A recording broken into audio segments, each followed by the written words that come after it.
Hey everybody, I'm Andrea Robinson, a master sommelier and wine educator. So I've taught a lot of people about wine, and there's a lot of ways to learn about wine. What's the value of learning about wine? I think it really does help to enhance your overall eating experience. It's something that you can share with your family, with your friends. That's a great point. Getting together with family and friends, there's nothing better than breaking bread and sharing some different wines, right? Absolutely. I think it's important to learn as much as you can because you want to learn what you like. You have to know when you taste it, do you like it or do you not? Perfect. It's that simple. Absolutely. So it's just the thumbs up or thumbs down. Thumbs up or thumbs down. It's about finding what you like and what's going to make you happy, and learning's always good. What's the best way to learn about wine? I think the best way is actually to go to a few wineries and drink it. Yes. Mostly it is drink it. You know, I've been drinking wine for a long time, but when I first started, it was really about experimenting. So when you say experimenting, you mean by tasting, right? Yeah, absolutely. What are some of the best ways to learn about wine?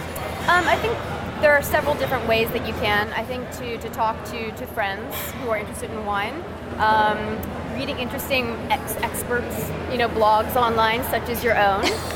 I love this. I think probably there's things online. There's definitely things online. Do you ever do any wine tastings? Oh, tons. Tons of tastings. I think that's how I know what I like and what I don't. Smart lady, the best way to learn about wine is to taste it. Yeah. So what's the best way to learn about wine? By tasting it.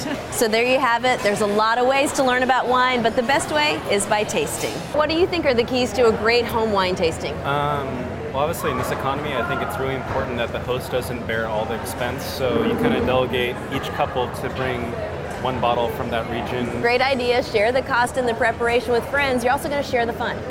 One key to a great wine tasting at home is to have a theme. That could be wines from the same region, from the same vintage, or the same grape. One of my favorite things is trying to find a region that I don't know very much about, getting 4 or 5 different bottles from that region, and experiencing what that terroir really kind of exhibits.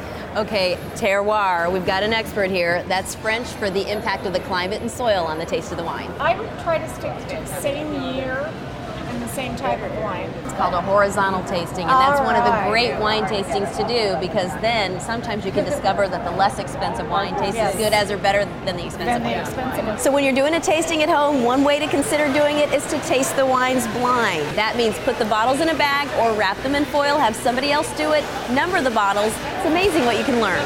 If you do completely blind tasting, I usually try to get different regions of the world and really get people to think about, is this Spanish or is this Argentinian? When you don't do true blind tastings, people might see a label and have a preconceived or predetermined idea about the wine based on a review they've read or a recommendation from a friend, and that's not necessarily really reflecting their true opinion about the wine. They're a lot of fun, and I get surprised a lot when, the bag's taken off or the towel's taken off, and I'm like, really? Are you kidding me? When it's blind, all of your preconceptions are gone, and you sometimes find some real surprises about what your favorites are. Exactly, because we all have heard things, or like I say, have preconceived notions that, this winery, I've heard that they don't do very well. And the most exciting discovery is when the cheapest wine is the one that's your favorite, right? And that is true sometimes a lot. Well, that's the great thing about a blind tasting. It can be both to test your palate, but it can also be to test the wine, because you may find a surprise that it was inexpensive and you didn't think you'd like it. Absolutely, and I have. Often, yeah. I often like the less expensive wine. More value for the money. I like doing it that way where it's a true, nobody knows anything about the wines. But there's a real challenge. So what's the challenge of a blind tasting? Remembering which wines are in which glass. A great way to remember which wine's in which glass is to print out a tasting mat, especially for a formal sit-down tasting. Or you can make it really easy and just number the glasses with a dry erase marker. But don't use the permanent ones. Sharpies help out a lot. Definitely. It'll come right off in the wash. One of the keys to doing a wine tasting at home is to have the wines with food, but it doesn't have to be complicated. I like to kind of keep it casual. One of my go-to pairings is a simple, great cheese. Manchego from Spain is my favorite. We normally set the wines up and have food that pairs with the particular varietal or like you were saying, or the region, something inspired from the region. Wine, in my mind, is food, and I enjoy it mostly, when I'm eating, and as you can tell, I like to eat. Another big key to a home wine tasting is to have a great quality stem. You're looking for a clear bowl, a thin rim, and a narrow opening to capture the aromas.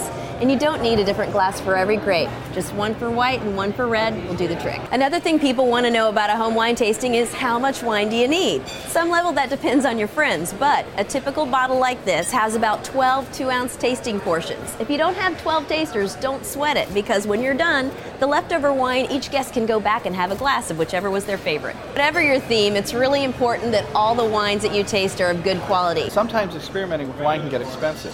The best way to choose those is to pick up a good wine buying guide, like this one. The great thing about tasting at home is, of course, you don't have to worry about driving, but make sure any guests have a designated driver or a cab option. And of course, if you're tasting a lot of wines, us professionals, we spit. So there you have it, everything you need to know to set up a home wine tasting. And after your tastings, connect with me on Twitter or Facebook. Let me know how it goes.